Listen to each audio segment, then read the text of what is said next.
Gracias, Florencia. Bueno, estamos en una nueva edición de El Mundo al Revés, entendiendo un poco lo que está sucediendo a nivel internacional, hablando un poco de los bloques que hoy se están disputando el mundo. Y para introducir a esta charla ya estamos en comunicación con Aníbal Garzón. Él es sociólogo y analista internacional de la Universidad también Autónoma de Barcelona. Queremos saludarte aquí desde Argentina, desde El Mundo al Revés. Aníbal, ¿cómo estás? ¿Nos escuchás bien? Sí, escucho perfectamente, Jorge. Nada, un abrazo y es un placer estar con vosotros, con todo el equipo.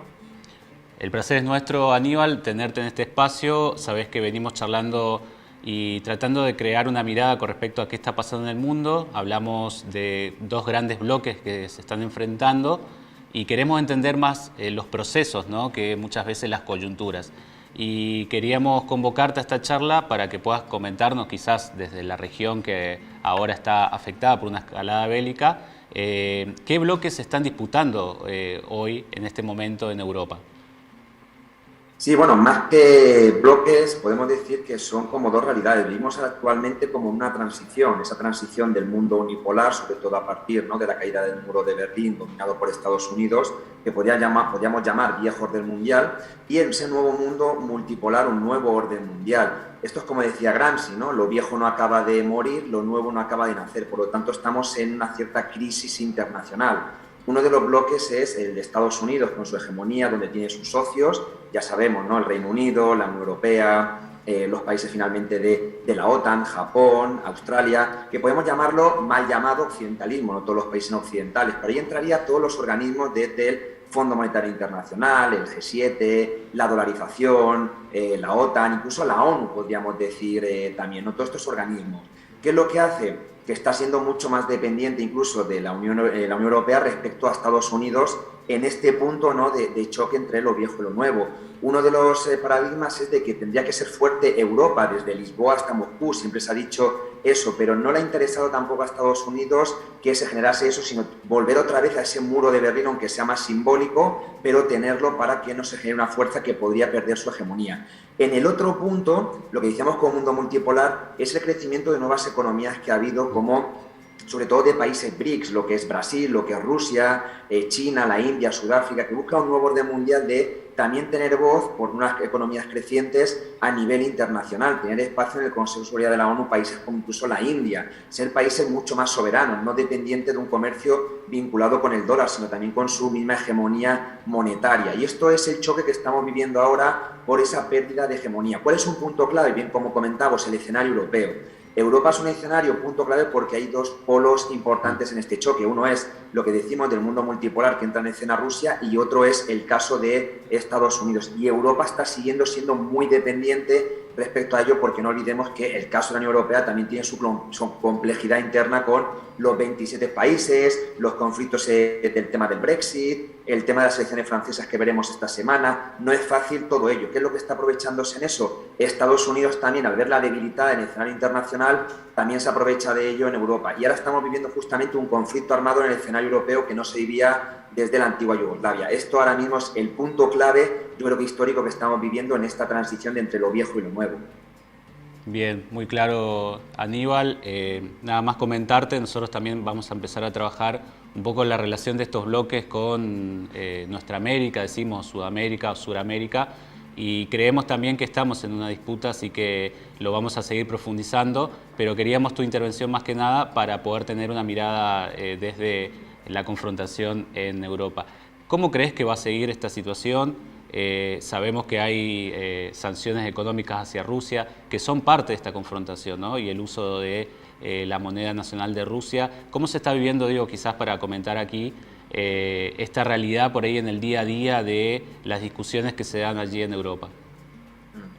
Si bien, como dices antes, Jorge, creo que es importante esa visión de nuestra América, ¿no? Visto yo aquí desde Europa, pero solidaridad con América Latina, que es importante tener esa lectura del nuevo escenario internacional y, sobre todo, unificar con una buena integración a política común en este nuevo marco mundial.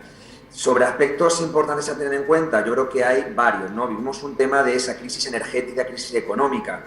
una crisis energética que está claro, ¿no? Que el hecho de que ese viejo y nuevo orden mundial que comentábamos, lo que le interesa también a Estados Unidos es que Europa siga siendo dependiente de manera energética. Por ello, se llevó a cabo un proyecto importante del tema del gas entre Rusia y Alemania que finalmente no ha cuajado con la presión que ha tenido Estados Unidos detrás. Por ejemplo, España ahora mismo, el principal país exportador de gas está siendo Estados Unidos, gas licuado. Eso lo que está haciendo es que Europa actualmente dependa mucho más de la materia prima de Estados Unidos y no de la que tenía incluso más cerca y sería mucho más barata, que es el caso de Rusia. Lo que podríamos decir el conflicto incluso que se está llevando con el norte de África, donde Algeria actualmente no le está vendiendo ya en la misma cantidad de gas por el conflicto, que no entraremos en ello, del Sáhara Occidental, ¿no? Y el pacto que ha tenido incluso España con Marruecos, que también está ese pacto con Israel. Son diferentes puntos que lo tenemos actualmente en el escenario internacional. Yo creo que un punto clave es la crisis energética que se vive.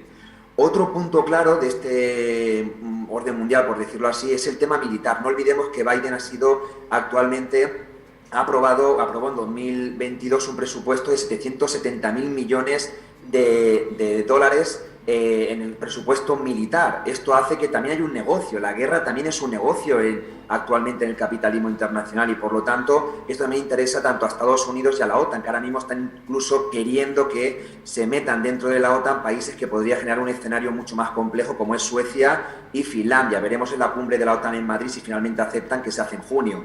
Pero también hay otros choques, que es el tema político, el tema entre la hegemonía o no hegemonía de Occidente. No olvidemos lo que ha pasado en Pakistán, ¿no? El golpe de Estado que se ha dado en Pakistán, que se acercó en su momento también a Rusia. Ya ha habido un golpe de Estado, ¿no? Lo que decíamos un lawfare, ¿no? Un golpe parlamentario que ha quitado un presidente que estaba acercando a Rusia. Eso hay que tener en cuenta también el efecto dominó que está llevando a cabo el conflicto que se vive ahora mismo en Europa, en especial en Ucrania. Están teniendo también sus impactos en terceros países. Y ya por finalizar, no olvidemos que del conflicto actualmente que está viviendo y que le damos un carácter en Europa muy militarizado, económico, está teniendo conflictos que van más allá. Hay un conflicto deportivo, los rusos ni siquiera pueden participar ahora, han dicho ya lo último, en Wimbledon. Hay un conflicto cultural, la rusofobia se está potenciando mucho en Europa, hay un conflicto cultural en el tema de ni siquiera que Rusia tenga espacio en participar en Eurovisión, que es un festival musical, y además mediático, la censura a muchos medios de comunicación, en especial Sputnik o Russia Today, que no se pueden ver en Occidente. Estamos viviendo en Europa una pérdida de libertades que se justifica todo en un mecanismo de guerra. Y esto es importante tener en cuenta porque estamos perdiendo libertades, incluso fundamentos de derechos humanos, que nos lo justifican con este nuevo orden mundial o en transición que decíamos, justificando siempre como enemigo principal a Rusia. Y creo que eso Europa está perdiendo mucho el horizonte, porque es de máxima importancia, sobre todo el establecer buenas relaciones con la gran vecindad y, vuelvo a decir, tener cada vez un mayor mundo multipolar y el respeto y la soberanía entre países. Esperemos, y por último, que América Latina sea consciente de esta nueva realidad y pueda fortalecerse en el escenario internacional. Bien, muchas gracias Aníbal por esta mirada. Vamos a seguir trabajando este tema, sobre todo, digamos, lo que te decía de una mirada norteamericana. Agradecerte este tiempo, esta dedicación y estar en contacto también para seguir generando una mirada multipolar y libertaria del momento que estamos viviendo. Muchas gracias. Gracias a ti, Jorge, y a todo el equipo. Un abrazo y es un placer participar con vosotros.